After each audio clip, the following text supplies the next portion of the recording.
반갑습니다. 기도로 수예배 시작하도록 하겠습니다.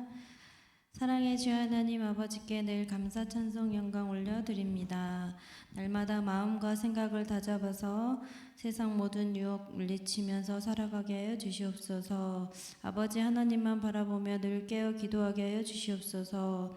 자그마한 일에도 감사가 넘치게 하는 은혜 주시옵소서. 우리의 필요를 때에 따라 공급해 주심을 압니다. 인내할 수 있도록 하여 주시옵고 하나님의 일을 의심치 않게 하여 주시옵소서.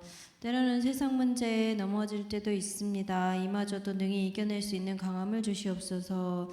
병건 중에 있는 성도님들 하나님 긍휼히 여겨 주시옵소서. 하루속히 고침받을 수 있기를 소망합니다. 말씀 전하실 목사님 위해 기도합니다. 늘 영육간에 건강함을 주시고 선포되는 말씀에 능력을 더하여 주시옵소서. 말씀이 살아있어 전하는 자나 듣는 자나 하나님의 귀한 말씀이 우리 삶의 지표가 되실 줄 믿습니다.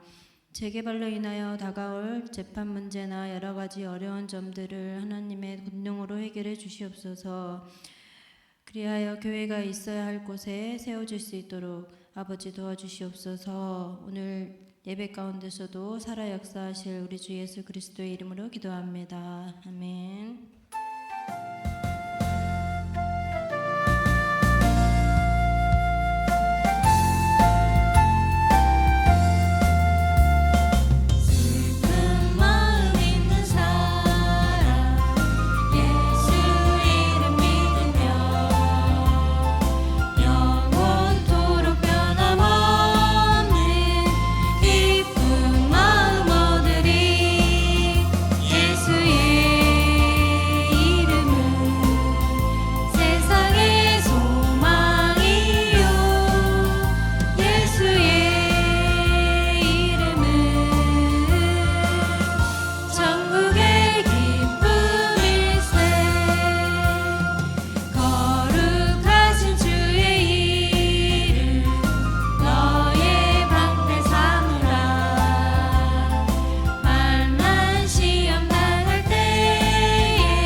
목사님 나오셔서 말씀 전하시겠습니다.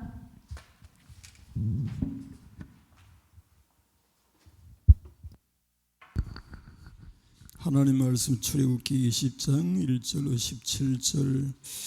이번 달에 들어와서 우리가 네 번째 말씀을 봉독하는 것 같아요. 십계명 네 번 또 많은 거 아니죠? 이 시간도 우리 십계명을 묵상하면서 은혜를 나누고자 합니다. 1절부터 17절까지 교독하도록 하십시다. 하나님이 이 모든 말씀으로 말씀하여 이루시되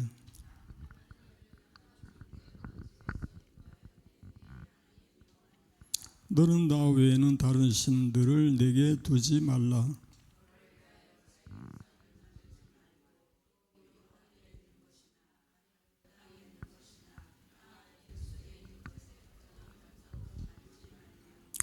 그것들에게 절하지 말며 그것들을 섬기지 말라. 나 내 하나님 여호와는 질투하는 하나님인즉 나를 미워하는 자의 죄를 갚되 아버지로부터 아들에게로 3, 4대까지 이르게 하거니와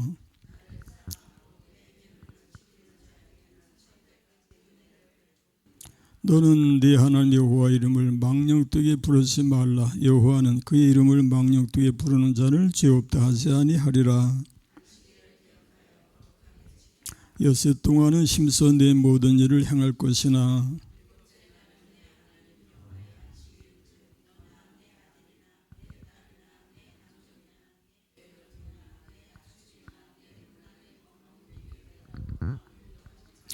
이는 엿새 동안에 나 여호와가 하늘과 땅과 바다와 그 가운데 모든 것을 만들고 일곱째 날에 쉬었음이라. 그러므로 나 여호와가 안식일을 복되게 하여 그날을 거룩하게 하였느니라.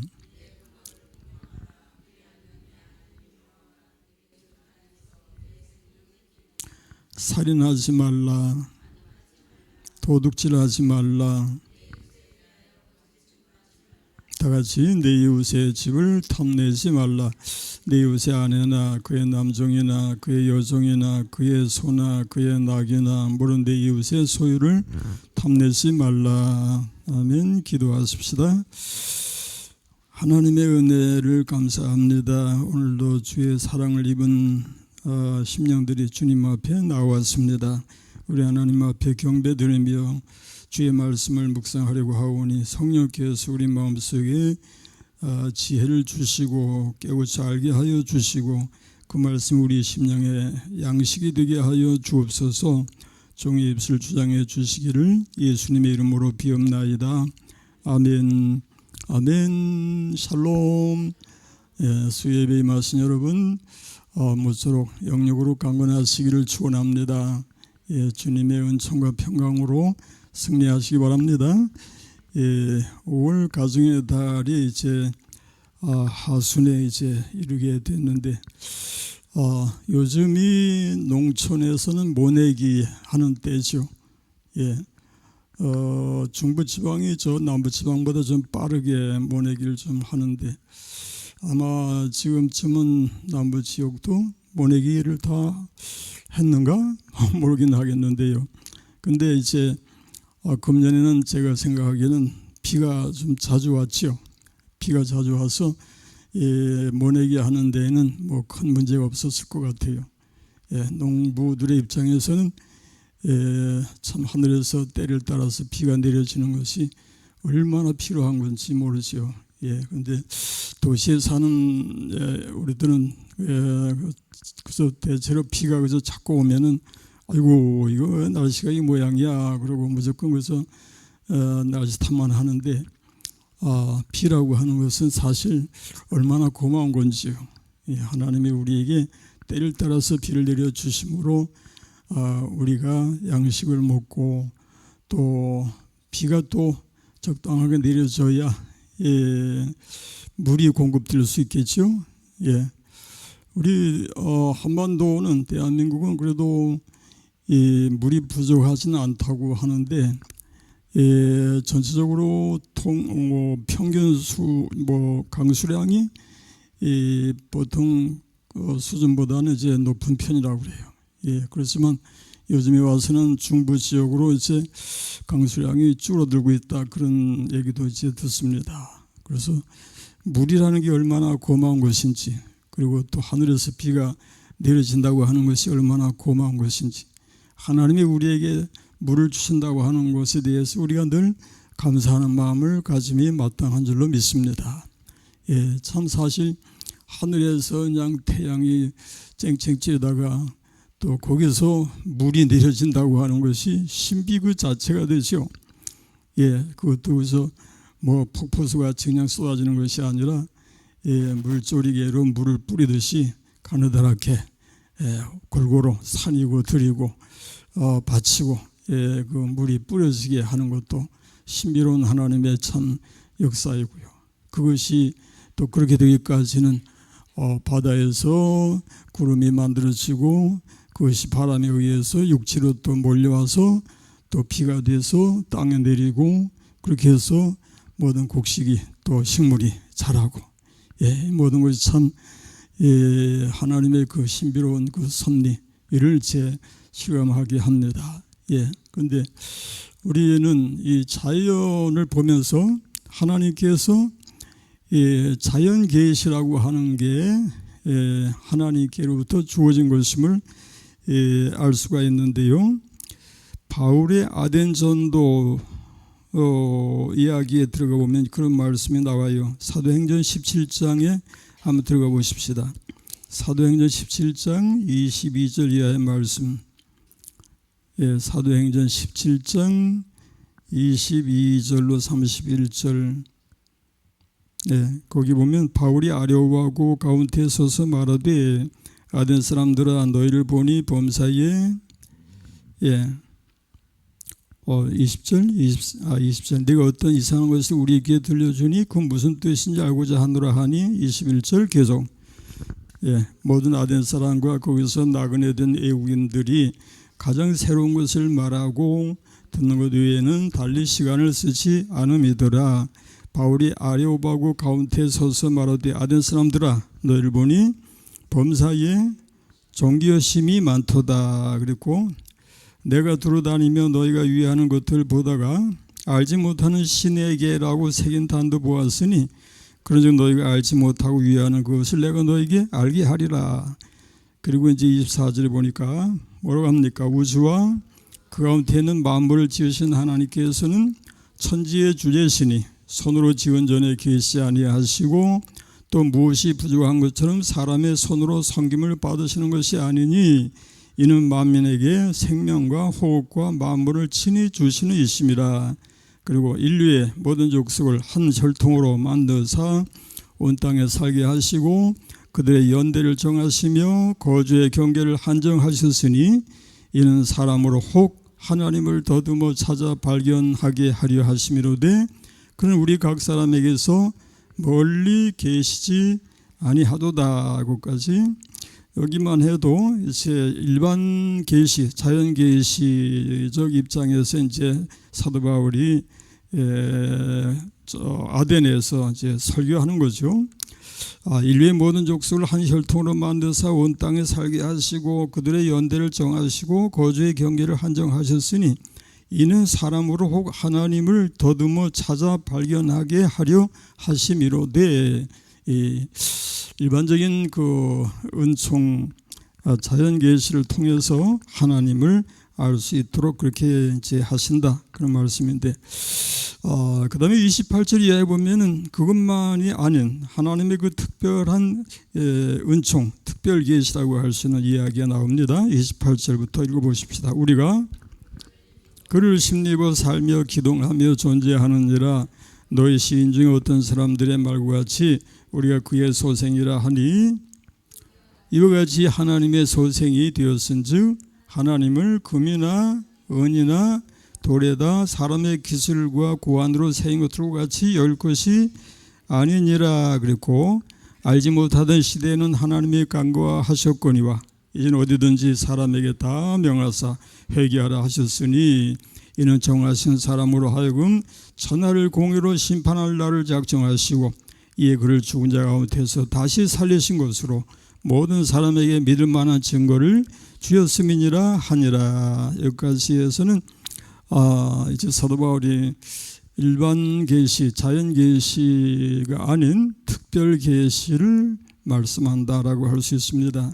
하나님께서 그리스도를 보내셨다. 그가 이 땅에 오셔서 십자가를 지었고 고난을 당하셨고 그러나 다시 살아나셨다. 죽은 자 가운데서 다시 살아나셨다.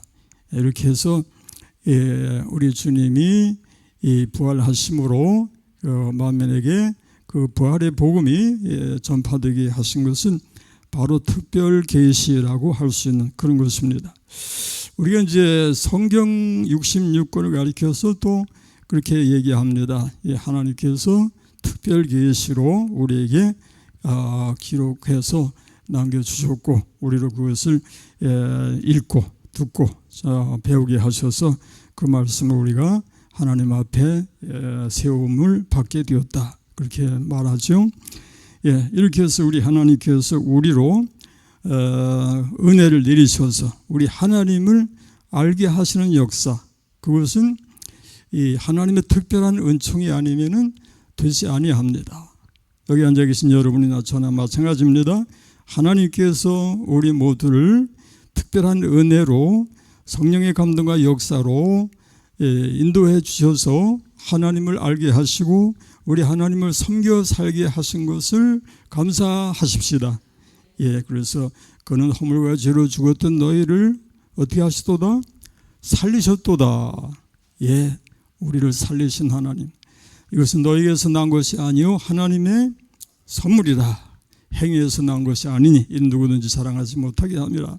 그래서 하나님의 은혜로 우리가 주 예수를 믿어 구원함에 이르러서 하나님의 자녀가 되었습니다. 그래서 우리는 우리에게 이 귀한 계시의 말씀을 주시고 은혜를 주셔서 하나님을 섬겨 살게 하신 것을 감사하고 찬송하고 영광을 주님께 돌림이 마땅한 줄로 믿습니다. 그래서 찬양 성부 성자 성령 성삼위일체께 영원 무궁하기까지 영광을 돌리세 영광을 돌리세 아멘. 우리가 십계명을 공부하고 있습니다. 그 십계명이 바로 율법적인 차원에서 우리가 생각을 하지 말고 하나님이 우리에게 특별한 은혜로 계시해 주셔서 하나님을 알게 하셨다라고 여기시기 바랍니다. 그리고 하나님 앞에 감사하십시다. 우리가 육계명을 이제 들어가 보십시다. 육계명이 뭐라고 했나요? 육계명이 뭐라고 했죠? 5계명은 네 부모를 공경하라 그랬고 6계명은 살인하지 말라고 했는데 성경에도 살인 이야기가 많이 나옵니다. 인류 최초의 살인자가 누구죠? 아담의 아들이었던 가인. 가인은 누굴 죽였어요? 자기 동생 아벨을 죽였습니다. 또 그 다윗의 아들 압살롬은 자기 그 이복형 암논이 자기 친여동생 다말을 강간을 한 것에 대해서 원한을 품고 복수를 해서 암논을 죽여버려요. 그리고 다윗은 이 밧세바의 남편 우리아를 전쟁마당에 내보내서 죽게 함으로 역시 간접 살인을 저지르게 됩니다. 사사기에 보면 아비멜렉이라고 하는 인물이 나오는데 이 아비멜렉이 자기 형제들 70인을 죽였다는 그런 얘기도 나옵니다. 그리고 이제 우리가 잘 아는 사울왕, 이 사울왕은 다윗을 미워하던 중에 여호와의 제사장들이 다윗과 내통했다고 해가지고 여호와의 제사장을 다 죽여라 해요. 그래서 그때 죽은 제사장들 숫자만 해도 85인이었더라. 그렇게 성경에 기록이 됩니다.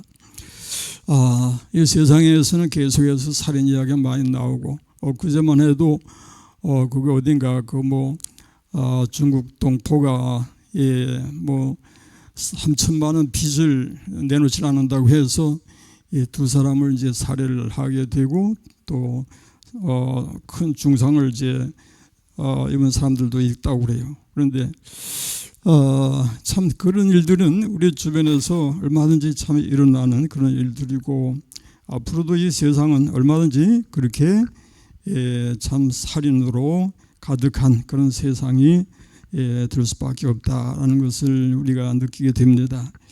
그런데 성경에서 우리에게 가르쳐 주는 것이 무엇인가 하니까, 살인이라고 하는 것이 칼 두고 상대방을 찔러서 목숨을 해하는 것만이 살인이 아니다라는 것이에요. 요한일서 3장 15절 말씀에 뭐라고 하는가 읽어보십시다. 그 형제를 미워하는 자마다 그 형제를 미워하는 자가 살인하는 자라고 그래요. 살인하는 자마다 영생의 구속에 거하지 아니한다. 형제를 미워하는 것이 살인하는 것이고, 살인하는 자는 영생이 구속에 거하지 아니한다. 얼마나 무서워요.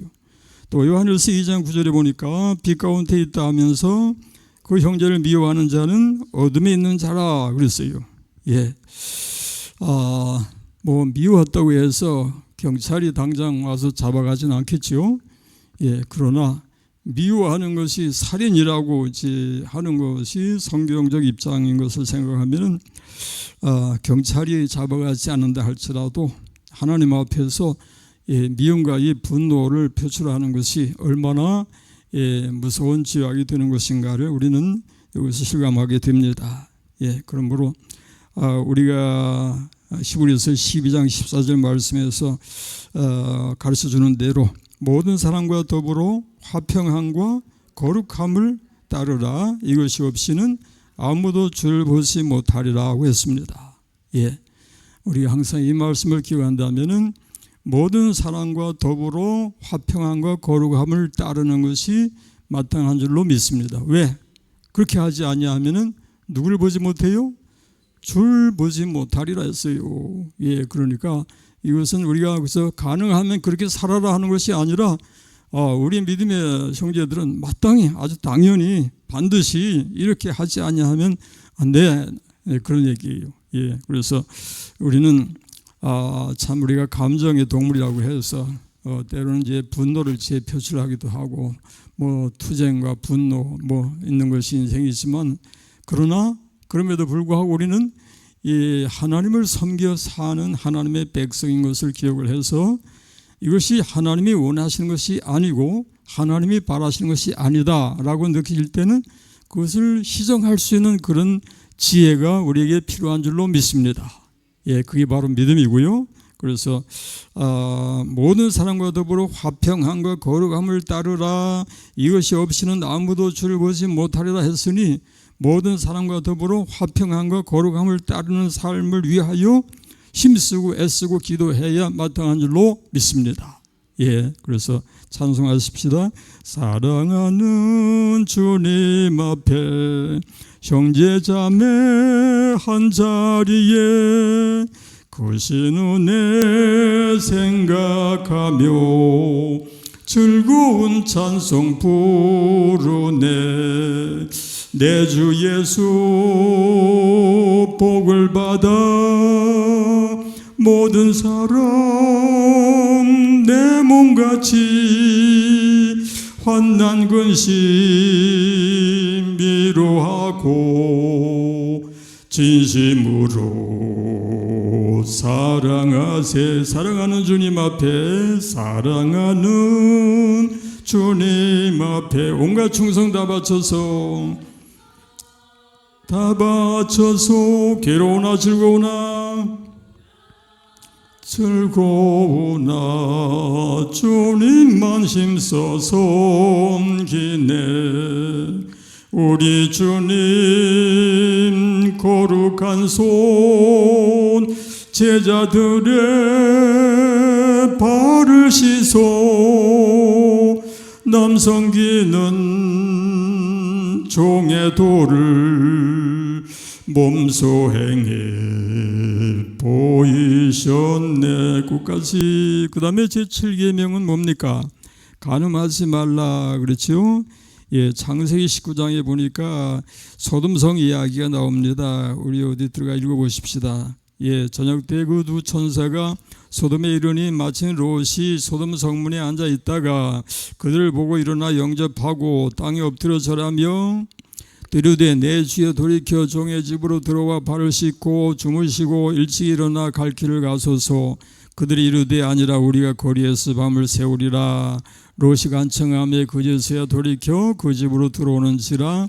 롯이 그들을 위하여 식탁을 베풀고 무교병을 구우니 그들이 먹으니라. 그들이 눕기 전에 그 성사람 곧 소돔 백성들이 노소를 막론하고 원군이 다 모여 그 집을 에워싸고. 여기 보십시다. 3절 다시 한번 보세요. 롯이 집으로 들어온지라. 롯이 그들을 위하여 식탁을 베풀고 무병 구우니 그들이 먹으니라. 그리고 그 다음에 4절인가? 그들이 눕기 전에 그 성사람 그 소돔 백성들이 노소를 막론하고 했으니까 나이 젊은 사람이나 늙은 사람이나 남녀노소 막론하고 하여튼 물론하고 그렇게 이제 밀려왔던가 봐요. 어쨌든지 원군에서 멀리에서나 가까이에서나 다 몰려왔다는 얘기인데 그 집을 에워싸고 롯을 부르고 그에게 이르되 오늘 밤에 내게 온 사람들이 어디 있느냐 뭐라고 그래요? 이끌어내라. 우리가 그들을 상관하리라 그랬어요. 여기서 그들을 상관하리라 하는 그 말씀이 무엇을 의미하는가 하면은 성적인 교통을 말하는 거죠. 그래서 결국 이제 강간을 이제 얘기하는 거죠. 근데 이것이 바로 동성애적인 그런 그 소돔성의 그 혼란한 그 죄악상을 그대로 이제 보여주고 있다. 그렇게 얘기할 수 있습니다. 롯이 문 밖에 무리에게로 나가서 뒤로 문을 닫고 이르되 청하노니 내 형제들아 이런 악을 행하지 말라. 내게 남자를 가까이 하지 아니한 두 딸이 있노라 청하건대 내가 그들을 너에게로 이끌어내리니 너희 눈에 좋을 대로 그들이 행하고 이 사람들은 내 집에 들어왔은즉 이거 참 말도 안 되는 소리를 지금 하죠. 롯이 어떻게 이런 소리를 할 수 있는가 보세요. 내게 남자를 가까이 하지 아니한 두 딸이 있는데 그 두 딸을 너희들한테 내주겠다는 얘기. 어떻게 오죽하면 이런 상황이 됐을까 그런 생각도 해보는데 이렇게 이제 소돔성이 음란 광폐, 음란으로 가득한 그런 이제 도성이 되었더라 그런 얘기죠. 그래서 이 하나님이 심판하실 수밖에 없었던 소돔성이었더라 그런 얘기죠. 그리고 9절 말씀 읽어보십시다. 9절에 그들이 이르되 너는 물러나라. 또 이르되 이자가 들어와서 거류하면서 우리의 복관에 들여 하는도다. 이제 우리가 그들보다 너를 더 헤아리라 하고 롯을 밀치며 가까이 가서 그 문을 부수려고 하는지라. 그랬더니 그 사람들이 손을 내밀어 롯을 집으로 끌어들이고 문을 닫고 문 밖에 무리를 대소를 막론하고 그 눈을 어둡게 하니 그들이 문을 찾느라고 헤매었더라. 이건 이제 롯의 집에 왔던 손님들이 바로 이 하나님의 사자 천사들이었더라는 얘기죠. 그렇게 해서 능력으로 그들을 그들의 그 행위를 막게 되죠. 그렇게 해서 그들이 그 눈이 어두워져서 참 분간을 못하는 그런 혼란한 상황에 이제 빠지게 되었더라 그런 얘기입니다. 어쨌든지 간에 소돔성이 이 정도로 음란으로 가득하고 광폐로 가득했더라는 그런 얘기입니다. 그러니 소돔성이 하나님의 심판이 될 수밖에 없었다는 그런 말씀이 됩니다. 음란이라고 하는 것은 하나님의 성정된 몸을 더럽히는 죄악이다. 우리가 알고 있는 고린도전서 6장 19절이 바로 그런 말씀이죠. 너희 몸은 너희가 하나님께로부터 받은 바 너희 가운데 계신 성령의 전인 줄을 알지 못하느냐. 너희는 너희 자신의 것이 아니라 값으로 산 것이 되었으니 그런즉 너희 몸으로 하나님께 영광을 돌리라 그랬어요. 그러므로 우리가 이 세상 사는 거 천년만년 사는 거 아닌데 하나님 앞에 우리 믿음 지켜서 하나님의 선하신 뜻을 따라서 이런 죄악에 빠지지 아니하고 하나님 앞에 하나님을 영화롭게 할 수 있는 그런 삶이 되기 위해서 힘쓰고 애쓰고 기도해야 될 줄로 믿습니다. 예, 그 다음에 이제 제 8계명 들어가 보십시다. 8계명이 뭡니까? 도둑질 하지 말라라는 것인데, 이 도둑질은 뭐 남의 것을 그래서 훔치는 정도만이 아니라 사기적인 행위까지도 이 도둑질에 속하는 것인 것을 우리가 기억해야 되겠습니다. 그런 면에서 야곱도 이 도둑질을 제했다라고 할 수 있죠. 야곱의 이야기를 한번 읽어보십시다. 창세기 27장의 18절 이하의 말씀입니다. 야곱이 아버지에게 나가서 내 아버지여 하고 부르니 이르되 내가 여기 있노라. 내 아들아 네가 누구냐. 야곱이 아버지에게 대답하되 나는 아버지의 맏아들 에서로 소이다. 거짓말하죠. 아버지께서 내게 명하신 대로 내가 하였사오니 원하건대 일어나 앉아서 내가 사냥한 고기를 잡수시고 아버지 마음껏 내게 축복하소서. 이삭이 그의 아들에게 이르되 내 아들아 네가 어떻게 이같이 속히 잡았느냐. 그가 이르되 아버지 하나님 여호와께서 나로 순조롭게 만나게 하셨음이니이다. 거짓말하고 있습니다. 이삭이 야곱에게 이르되 내 아들아 가까이 오라. 네가 과연 내 아들의 에서인지 아닌지 내가 너를 만져보려 하노라. 이제 아무래도 의심스럽다는 얘기죠. 예, 그러고서 야곱이 그 아버지 이삭에게 가까이 가니 이삭의 만짐에 이르되 음성은 야곱의 음성이나 손은 에서의 손이로다. 예, 여기서 이삭이 아무리 눈이 안 보이는 정도라 할지라도 참 어리숙하게 그렇게 이제 처신을 하는 걸 봐요. 예, 우리가 참 하나님을 섬겨 살지라도 항상 하나님의 지혜가 우리에게 있기를 기도하십시다. 예, 그래서 우리가 망령되게 행하지 아니하고 하나님의 지혜로 행할 수 있는 그런 삶이 되기를 기도해야 될 줄로 믿습니다. 예, 어쨌든지 간에 여기서 야곱은 아버지를 속이고 결국엔 사기쳐서 자기 형의 그 장자의 명분을 빼앗게 되죠. 예, 야곱은 그래도 이스라엘이라고 하는 이름을 가진 이스라엘 12지파의 조상이 되게 되는데 야곱이 참 그렇게 된 것은 자기가 그렇게 사기쳐서 열심을 내가지고 형의 그 장자의 명분을 뺏었기 때문에 가능했더라는 얘기 아니에요. 예, 야곱에게는 그런 하나님의 그 약속이 이미 주어져 있는 것인데 인내로 기다리지 못하고 그래서 욕심으로 형의 그 장자의 명분을 빼앗은 야곱은 결코 잘한 일이 아니었죠. 그래서 야곱이 속이고 도둑질하고 한 그대로 우리가 부메랑 얘기도 지난주에 했습니다마는 자기가 그 바다마람에 가서 외삼촌 라반의 집에서 수십 년간 이제 봉사를 하면서 그대로 당해요. 그대로 당하면서 그 라반이 여러 가지 참 거짓된 행동으로 야곱을 가지고 놀아요. 그렇게 하게 되는데 이런 걸 볼 때에 우리가 참 하나님 앞에서 믿음을 지켜서 정직하게 행하여 산다는 것이 얼마나 중요한 것인가를 우리에게 교훈해 주는 줄 믿습니다. 아멘. 예.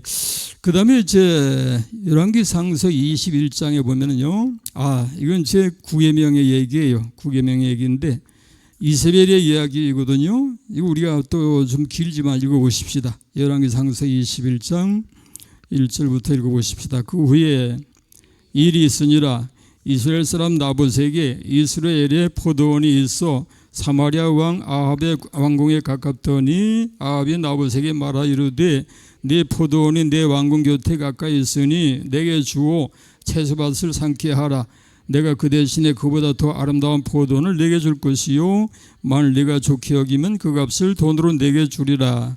그런데 나봇이 아합에게 말하되 내 조상의 유산을 왕에게 주기를 여호와께서 금하실지로다 하니 이스라엘 사람 나봇이 아합에게 대답하여 이르기를 내 조상의 유산을 왕께 줄 수 없다 하므로 아합이 근심하고 답답하여 왕궁으로 돌아와 침상에 누워 얼굴을 돌리고 식사를 아니하니 그의 아내 이세벨이 그에게 나와 이르되 왕의 마음에 무엇을 근심하여 식사를 아니하나이까. 왕이 그에게 이르되 내가 이스라엘 사람 나봇에게 이르기를 내 포도원을 내게 주되 돈으로 바꾸거나 만일 네가 좋아하면 내가 그 대신에 포도원을 내게 주리라 한즉 그가 대답하기를 내가 포도원을 내게 주지 아니하겠노라 하기 때문이로다. 그의 아내 이세벨이 그에게 이르되 왕이 지금 이스라엘 나라를 다스리신나이까 일어나 식사를 하시고 마음을 즐겁게 하소서. 내가 이스라엘 사람 나봇의 포도원을 왕께 드리리이다 하고 아합의 이름으로 편지들을 쓰고 그 이인을 치고 봉하여 그의 성읍에서 나봇과 함께 사는 장로와 귀족들에게 보내니 그 편지 사연에 이르기를 금식을 선포하고 나봇을 백성 가운데 높이 앉힌 후에 불량자 두 사람을 그의 앞에 마주 앉히고 그에게 대하여 증거하기를 네가 하나님과 왕을 저주하였다 하게 하고 곧 그를 끌고 나가서 돌로 쳐 죽이라 하였더라. 그의 성읍 사람 곧 그의 성읍에 사는 장로와 귀족들이 이세벨의 지시 곧 그가 자기들에게 보낸 편지에 쓴 대로 하여 금식을 선포하고 나봇을 백성 가운데 높이 앉히매 때에 불량자 두 사람이 들어와 그의 앞에 앉고 백성 앞에서 나봇에게 대하여 증언하여 이르기를 나봇이 하나님과 왕을 저주하였다 하며 무리가 그를 성읍 밖으로 끌고 나가서 돌로 쳐 죽이고 이세벨에게 통보하기를 나봇이 돌에 맞아 죽었나이다. 예, 얼마나 참 악랄한 여인인가.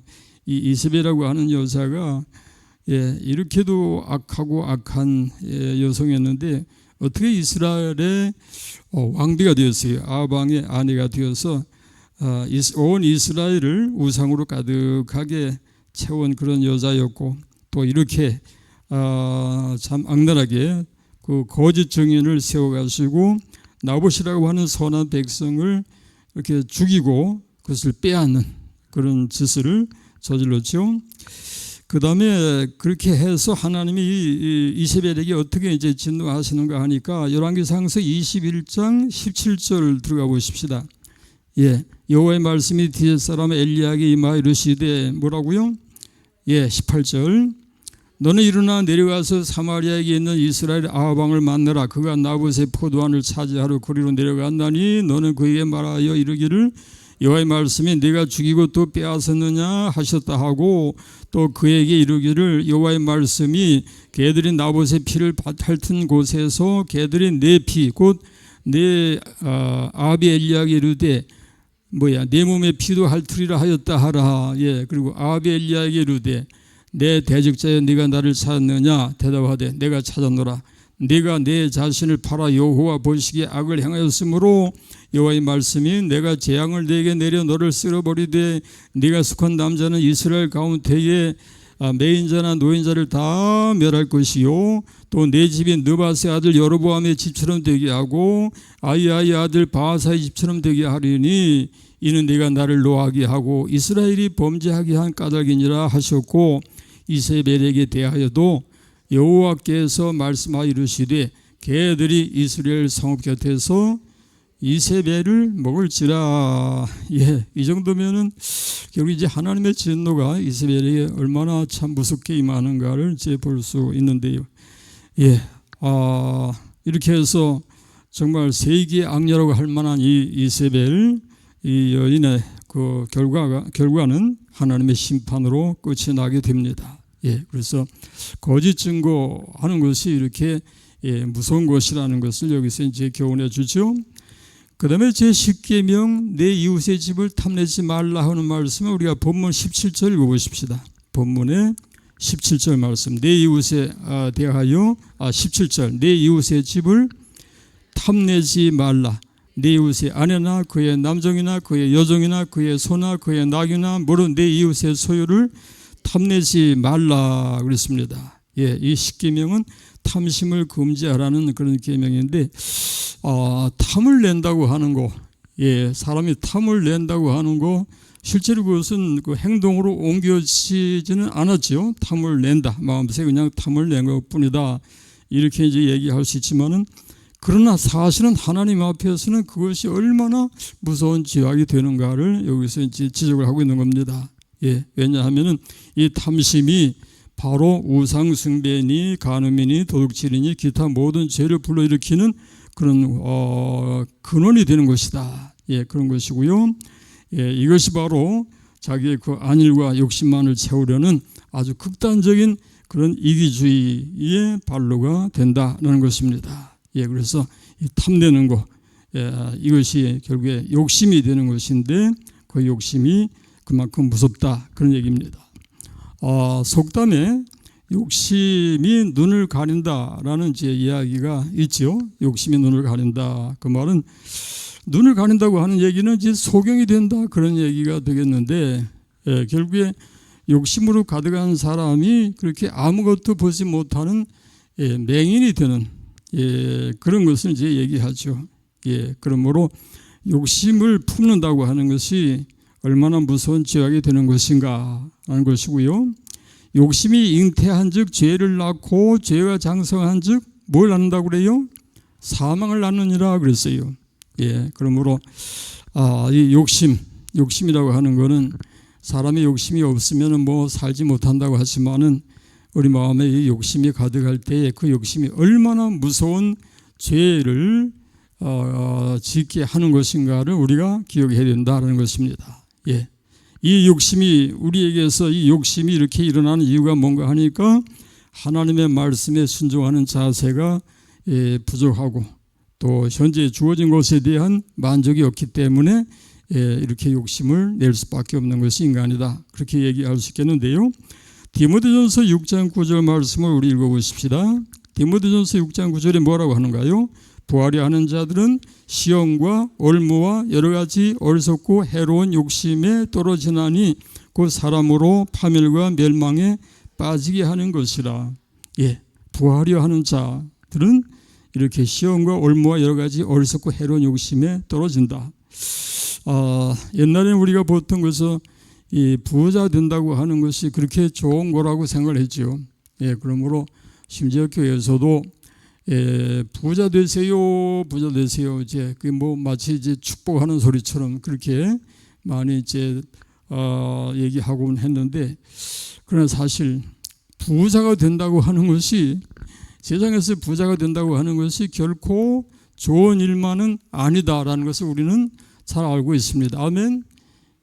우리는 그래도 좀 가지고 있는 것이 좋지요. 소유가 아주 넉넉해야 좋지요라고 얘기할 수 있지만은 우리에게 여러 가지가 많이 이제 우리의 소유가 된다면은 그로 인해서 하나님에게서 멀어지고 각종 유혹에 빠지고 죄악 세상을 사랑하게 되고, 그렇게 하면 믿음과는 거리가 먼 그런 삶이 될 수 있다는 것을 기억하십시다. 그러므로 성경은 우리에게 계속해서 우리에게 뭐라고 교훈하는가 하니까 히브리서 13장 5절에 돈을 사랑하지 말고 있는 바를 족한 줄로 알라.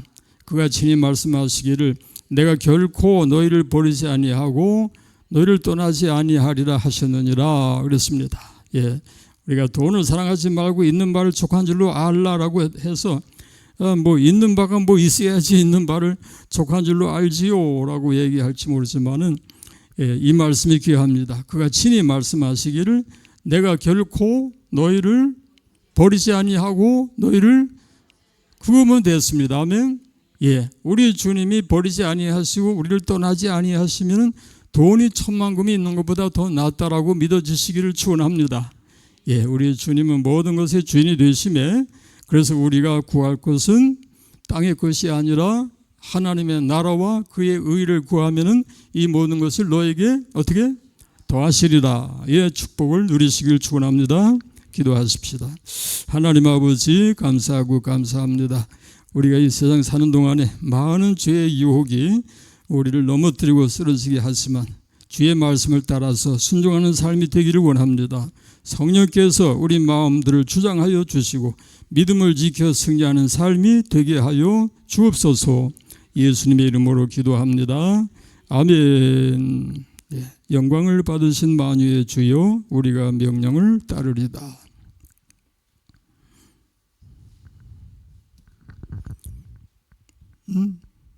반주 나오나? 안 나오나?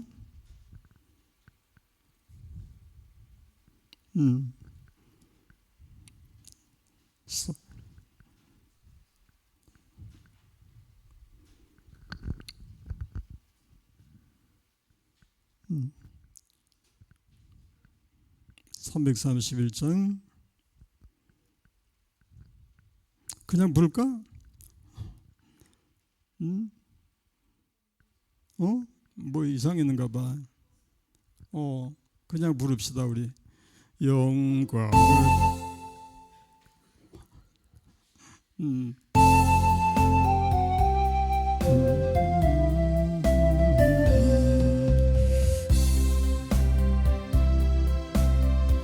뭐에 나와야지.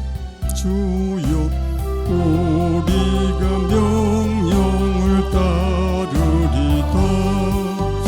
베푸신 은혜를 감사히 알고 진실한 마음으로 섬기겠네. 구주의 은혜 주시는 대로 영원히 받들어 섬기겠네. 찬송하겠네. 찬송하겠네. 생명을 주시는 구주로다. 구주를 높이고 잘 공경하여 온유한 마음으로 섬기리다. 주 예수 안에서 즐거워하며 충성을 다하여 섬기겠네. 구주의 은혜 주시는 대로 영원히 받들어 섬기겠네. 찬송하겠네. 찬송하겠네. 생명을 주시는 구주로다.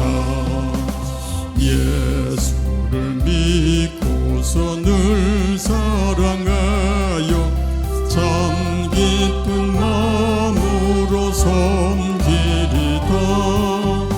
온 마음을 드리고 늘 순종하며 구주를 영원히 섬기겠네.